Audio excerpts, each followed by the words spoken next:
And we're live. Hi, this is Shara Goldberg of The Addiction Show, the hostess with the mostest. I have with me someone that is really cool. All of the guests I have on The Addiction Show are cool, but this one just, I don't know, she resonates with me in a kind of a personal way. Her name is Keri Blakinger. She was found by me and many others on Policy Mike. I happened to come across her on my news feed, and it's basically someone who's sharing her story, which is an incredible story. It almost sounds like it's a book based on fiction, but fortunately or unfortunately, how you want to look at it, it's her life. So welcome, Keri. Thanks for being on. Hi, thanks for having me. So, Keri, you've had quite a life story, and it's also a book now. So, you can tell us about that in a little bit. But just to touch on some highlights, your parents are both graduates of Ivy League schools, so Yep. that's pretty impressive. And you yourself also attended, and I think you're currently attending an Ivy League school. Yes, I'll be graduating in the end of June, finally. That's so crazy. I'm so proud of you. And you were also, when you were younger, you were a figure skater. Yes. Yep. And, yeah, any of us that are familiar with that, it's a very demanding life. It's not just a little hobby, it's a Right. lifestyle. That, Yeah. That's a significant commitment. I left school at 10:30 every morning to go to practice and spent, pretty much all day throughout high school and, middle school at the rink. So it was a very much a full-time pursuit. so you did that from 8 to 17, and Yeah. then I guess you get to a certain age in that ice skating business, and you're just considered too old, or Well, that's true. That's true, but in my case, it was that well, I was a pair skater, which is where the guy throws you around and stuff. And we had competed at nationals 2 years, and then he decided that he wanted to branch out and find another partner. And I mean, there's way more females in figure skating than males, so he could find a partner the next day, but for me, it could be months or never. right? And at, after a few months, it became apparent that I was going to have to skip out on at least one competitive season, and that just seemed completely unthinkable to me. Because in a sport like figure skating, you've been told that you're reaching middle age since you were about 13. Hmm. So the idea of a whole season off at the age of 17 was just unthinkable. And I kind of fell apart and started doing drugs. I was just in a deep depression at that point. Yeah, I read in the article that it said somebody kind of analyzed your life and said that once you started turning to drugs, in, it was an indication of self-hate. Do you agree with that? Um, yeah, I definitely, I, it, I definitely had a very low opinion of myself without skating. I had defined myself so completely by skating. I mean, this was my plan for the future. This was my whole life, my world. The one thing I was truly, completely passionate about. So without that, I very much lost my sense of self. I also lost my direction and hope for the future. And I also had some underlying issues with depression. So those things sort of all came together for a perfect storm for becoming a drug addict. Right. And that's what we're leading up to. So why do I have this Ivy League professional skater who's gone to nationals on the addiction show? Well, because it all kind of fell apart for you, and you kind of switched your direction from Ivy League school, although you were still pretty good in it. Then you started to use drugs and got in a lot of trouble. So you can tell us about that. Well, I actually started using before I went to Cornell because after I stopped skating, I went to Rutgers, started using some there, and was using off and on for a number of years until I transferred to Cornell.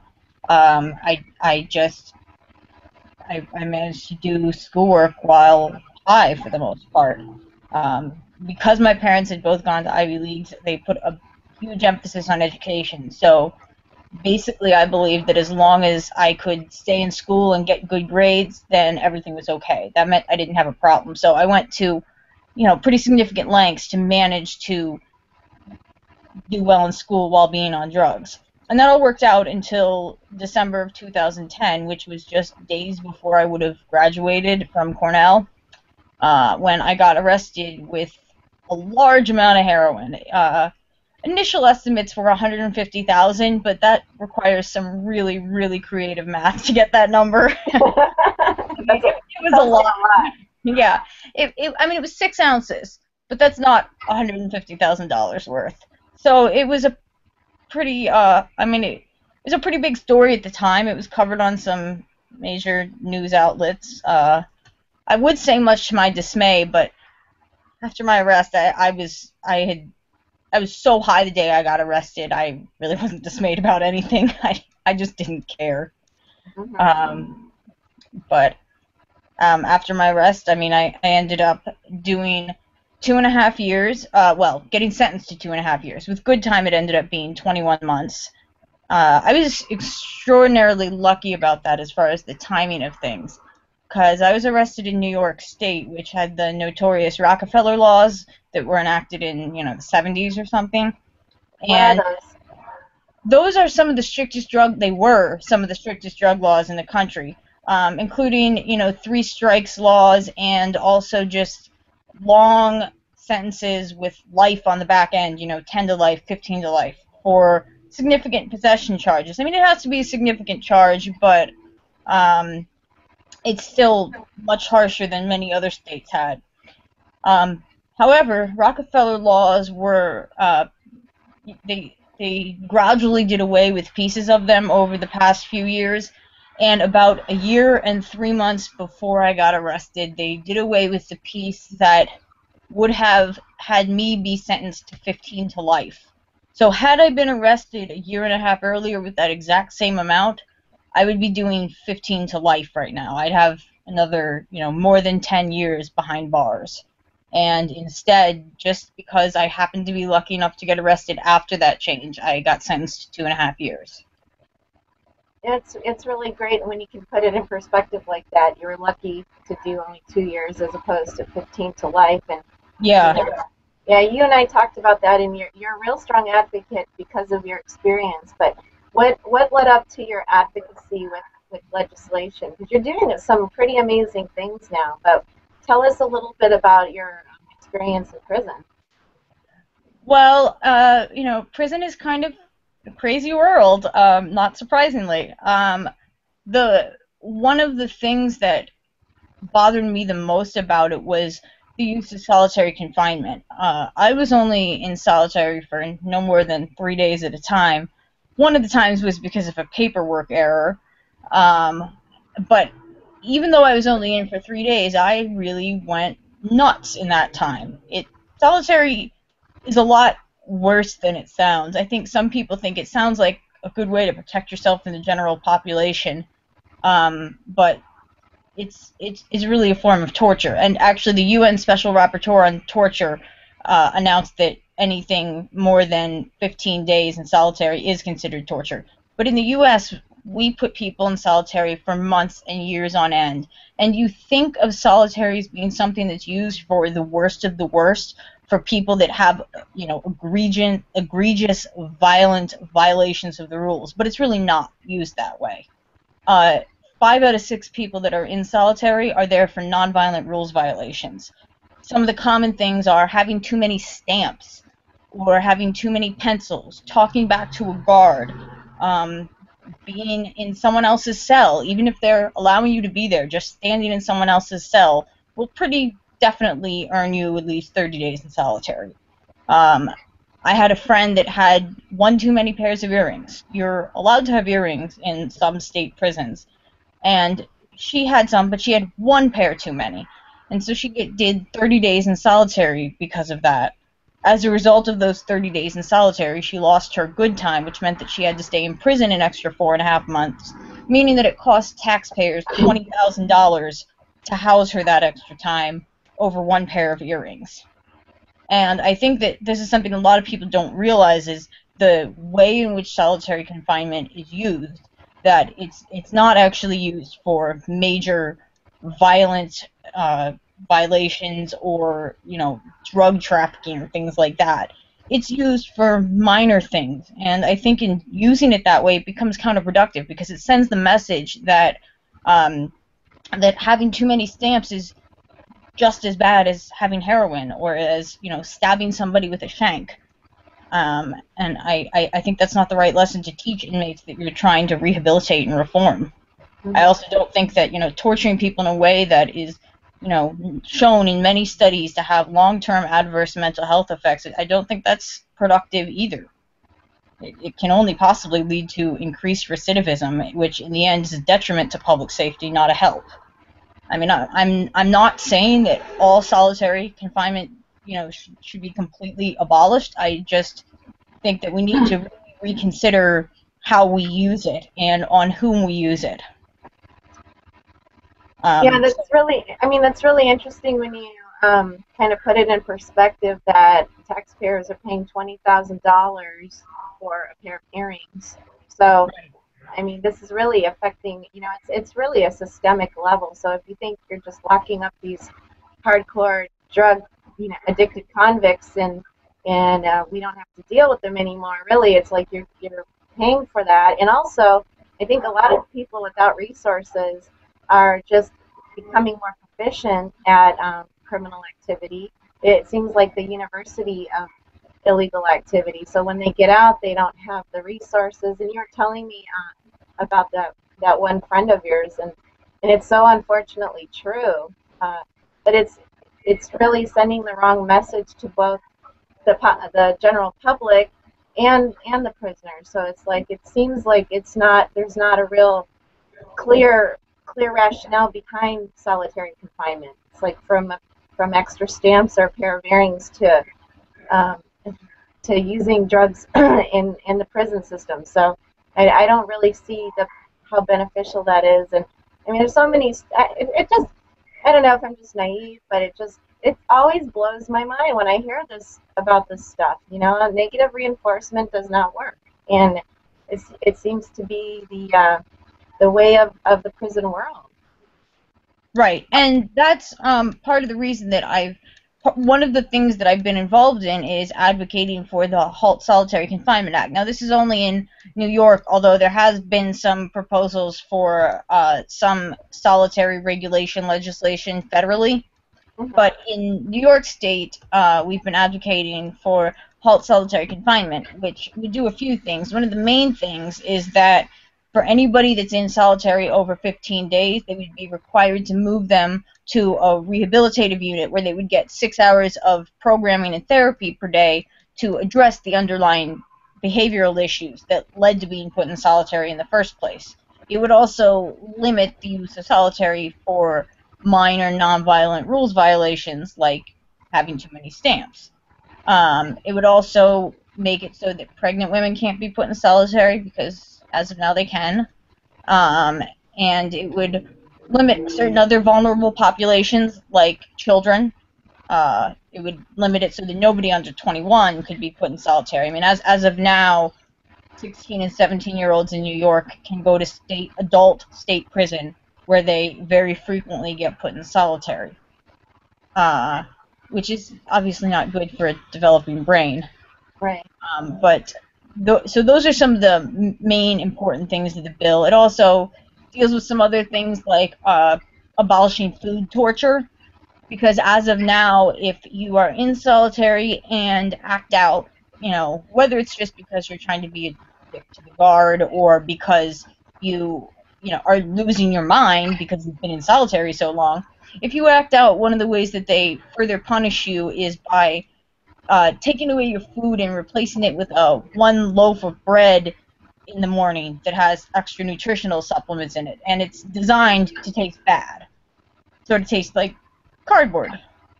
And when that happens, that's called putting someone on the loaf. That's how we referred to it. But that's one thing that this bill would eliminate, is food torture. So there's a number of helpful aspects. It also even allows for more training for COs in regards to dealing with problematic behavioral inmates. Yeah, So I don't think they're really, yeah, as far as my knowledge, they don't really have any training in dealing with the, like you said, underlying issues or mental health issues or the results of these uh, these super long stays in solitary confinement. I mean, you really opened up my eyes. I wasn't aware of, and I'm sure that's the case for most people. I don't think most people that are like, yeah, lock them up and throw away the key. They don't really realize the levels right. of the low offenses that are resulting in these incredibly, like you said, I egregious. also think that a lot of people are not quite aware of the population that's in prison. Based on, some of the comments and responses I saw to some of the articles about our last lobby day in favor of this halt solitary bill, it appears that a lot of people seem to think that everybody in prison is a murderer or rapist. And statistically, that's not true. There's a large number of nonviolent drug felons. There are people that are in there for for money crimes, like writing too many bad checks, for stealing a credit card. I mean, that's obviously wrong, but I'm not really sure that necessarily justifies torture. The punishments are often disproportional. Yeah, I agree. Now, where are you guys? Where are you? You're working with other people, I'm assuming, to pass this legislation. So, Right. I've been involved with this group Campaign for Alternatives to Isolated Confinement. They're based in New York City. I'm living outside of Ithaca, but they have a number of advocates throughout the state. So we have regular conference calls.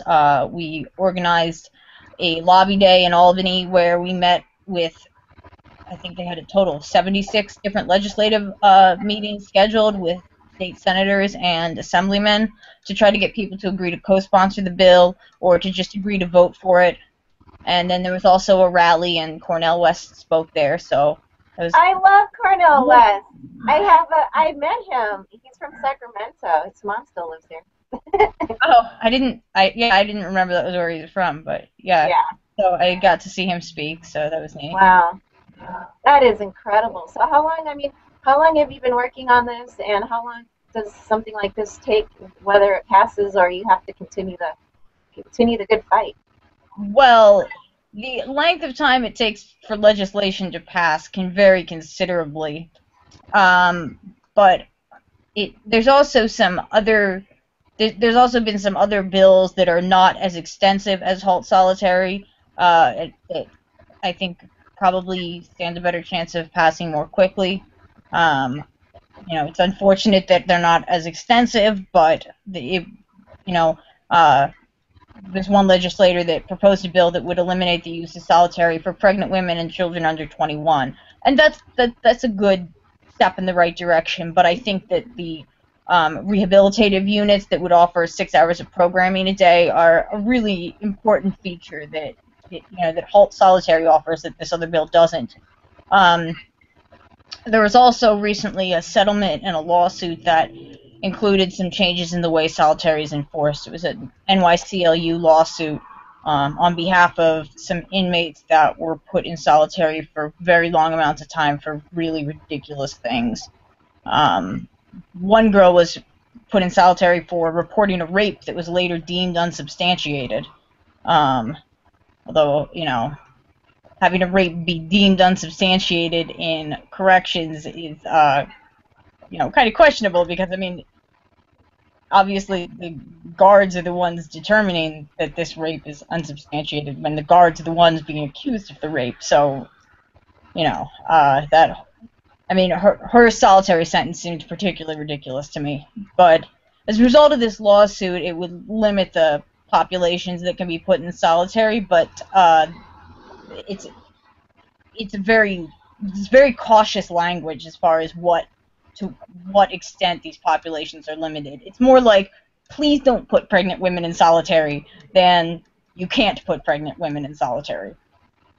So there's a few different things out there right now. I think it'll be a long fight, but I think we'll see some progress in the right direction in the next year or two.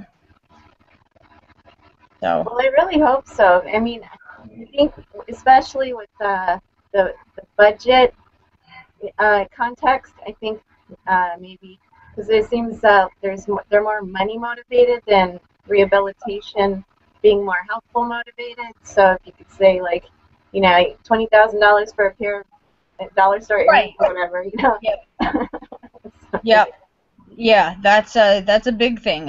Also, I mean, I don't know if there's actually studies on this, but I would imagine that increasing the amount of time someone does in solitary probably increases their chances of recidivism, because I mean there have been studies indicating that it causes long-term mental health damage, and that I expect would probably increase the chances of recidivism.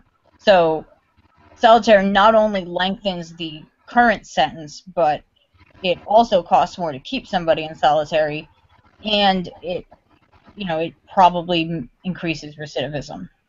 So it is an expensive proposition using solitary, especially using it with the kind of frequency that we do.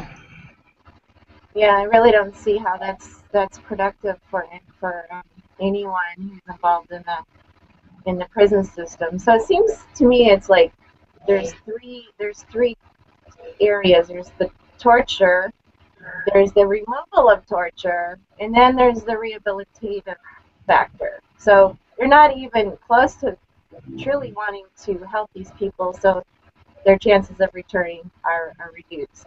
They just want to punish them as much as possible until these people leave, and then they have no vocational training. They have no. Tell me about that woman you were talking about when she gets out of prison. What are her options? Oh, in regards to the difficulties of reentry? Yeah. Yeah. Yeah. I think when we were on the phone, I was talking about one woman in particular who I think about, quite a bit. She got 15 to life, and she doesn't really have any family supporting her at this point. And hers is a very typical situation, as far as long sentences not having families supporting them and being from low incomes. I mean, that's a very common demographic in the prison population.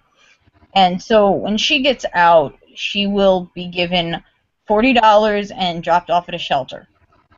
And she'll have a 15-year gap in her work history, and she'll have a felony. It doesn't make it very easy to reintegrate into society, particularly for low-income people. Because, I mean, there's some things towards getting a job that it's just a lot easier if you have an income. The ability to, have your own transportation to get to work is pretty crucial. And when you come out of prison, you obviously don't have a car anymore. So, there's a lot of things that are very difficult about reentry. I was very fortunate to have very supportive parents, and to have an education. That's another big thing. I'm also lucky that I'm in a field like freelance writing that doesn't care a whole lot about background checks. So that's been very fortunate. Yeah, and that's another thing I think people don't understand. There's what I've noticed is there's a lot of antagonists out there who are like, really, really strong in their positions about policy and keeping the prisoners in prison, but really, I mean, these people will be out, and they have no skills, no money, no resources. Right. And they're not moving on it. They're not moving to an island that's far removed from your reality. They're coming back to wherever they came from. So I really see it as such a detriment. I mean, it's a societal detriment if we don't have vocational training or therapy to help resolve these underlying issues and resources available. Because there's so many people nowadays that are getting arrested and cases are dismissed even, and they have these mugshots for life, or they have these once you've been arrested, even if the case has been dismissed, that is still on your record for the rest of your life. And this is all at the at the determination of the police officer at the time arresting you, because they just want to get rid of you. They don't care about Well, your the future. extent to which it's on your record depends on the state. In some states, if it's dismissed, it's sealed. But of course, if it was mentioned in the newspaper initially, then sealing it doesn't do it any good, you know. And some states will expunge felonies after a certain number of years, although New York is not one of those states. So this will still affect my ability to get a job in 25 years. And that's it's so senseless to me. I don't understand how that can benefit anyone involved. You know, It also affects your ability to get educational funding. There's some kinds of financial aid that you're not eligible for if you have a felony, especially drug felonies. There are actually more restrictions in regard to getting an education with a drug felony. yeah, that's even a question when I filled out my own financial aid for Yeah. grad school. One of the questions is, have you ever been convicted? I don't remember if it said felony, but have you ever been convicted of a drug charge? Because that will reduce your chances of being eligible for financial aid. So Right. I'm like, how, you can't win from losing. It seems like once you're accused of something, it pretty much determines the options you have for the rest of your life. Right, and that's part of the reason that I decided to just sort of embrace it and speak about it and become an activist, because it was a publicized arrest and it's something that I'm not going to be able to hide from. So I just decided to try to make the best of it, and that was part of the logic in deciding to write a book about it. I figured Oh, great. Yeah, let's talk about this book. I'm really excited, and I hope you publishers listening, because this is a book I think would really resonate with a lot of people. So you wrote about your story because, like I read the introduction, and your story is very unusual. You're not what people would consider a typical felon. Right. Yeah. You had a very affluent. No, I don't know how affluent, but you had a pretty decent upbringing. You have Ivy League parents. You went to Ivy League school, and then here you're busted with, the one article said $50,000 worth of heroin. And yeah, so I mean, that seems a little bit of a disconnect. But I think really what you're sharing with your book is, hey, it truly can happen to anyone. I mean, it happened to you. You are, Right. And part of the goal with my book is to humanize inmates and addicts, to help people realize that they aren't some other alien group, that they are also human, and in many cases they're not that different from you. They're just normal people, in many cases, who have the disease of addiction. And I wanted to I wanted to humanize inmates. That was one of my major goals. Yeah, and I'm really glad you're sharing your story, because I think it really is an eye opener about who can be affected from addiction.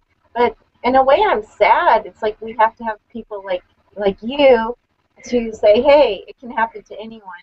When we have all these other people that didn't have resources or didn't have family structure or guidance or all these opportunities. Yeah. Like, oh well, who cares about them? But for some people like us, well, now people or even celebrities, like Seymour Hoffman, when he overdosed, it was just, all over the place, and everybody was all up in arms, and we need to do that.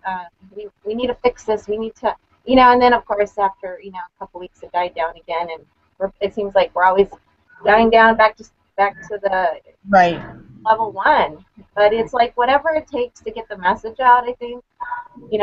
Let's just get that message out. And so you wrote a whole book about it. Yeah. It's really brave. I mean, it's really. I know you feel like it's like you have to live in your truth, but it's really a brave and achievement. Thank you.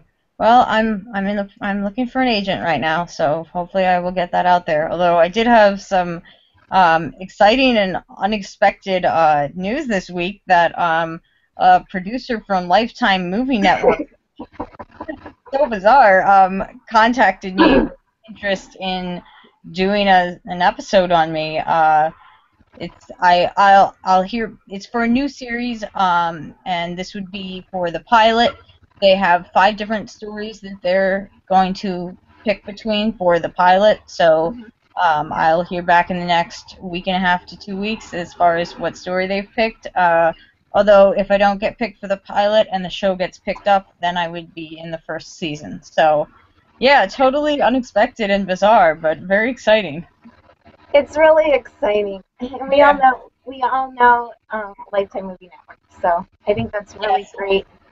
It's really great, and it's just promoting visibility, and that's what I'm all about in my advocacy and activism. It's really showing like you can't reach you can't reach individuals with the same message, whether it's recovery or information. So it's like whatever it takes to reach people so they can Right. really understand these are human beings in situations. These aren't monsters that you're locking up Right. forever and you can happily and naively walk around in your neighborhood.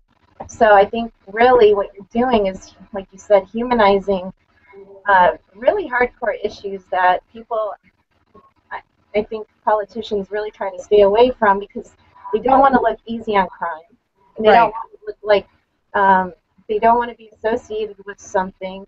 And but they don't really understand the, the devastation by distancing themselves. It's causing society.